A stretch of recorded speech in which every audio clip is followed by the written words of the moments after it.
આજે સંગીત, ઊંધિયું, ફોક અને પતંગ આ બધાને વચ્ચે આખો દિવસ મનોરંજન, આનંદ ઉલ્લાસ અને એક હવા પણ સરસ છે આજે. અને આપ જોઈ શકો છો સ્વદેશી અભિયાન પણ સાથે અમે લઈને મોદી સાહેબનું જે સૂત્ર છે સ્વદેશી અપનાएंगे આત્મનિર્ભર ભારત બનાएंगे. તો આપ જોઈ શકો છો કે અમારો પતંગ જે ચગે છે મોદી સાહેબ આકાશમાં છવાઈ ગયા છે. તે કોઈ પણ બીજો પતંગ કોંગ્રેસ તો આજુબાજુ દેખાતી નથી.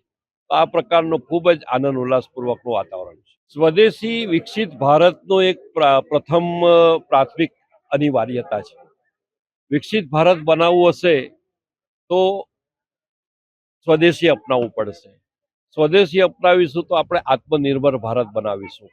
આત્મનિર્ભર એટલે બીજા પર નિર્ભર નહીં. તે જો આપણે પોતાના પર જ નિર્ભર રહીશું ને આત્મનિર્ભર ભારત બનાવીશું તો પૂરા વિશ્વની અંદર ભારત મહાસત્તા બનશે, વિશ્વગુરુ બનશે અને વિશ્વની અંદર પ્રથમ ક્રમ ઉપર ભારત છવાઈ જશે. તો આ પ્રકારનું વિકસિત ભારતની જે કલ્પના છે એને પૂર્તતા કરવા માટે સ્વદેશી અપનાવીને આત્મનિર્ભર ભારત એ પ્રથમ શરત છે. તેને પરિપૂર્ણ કરવા માટે આપણે સૌ સાથે મળીને આ સ્વદેશી અભિયાનને વધુ વેગવાન બનાવીએ.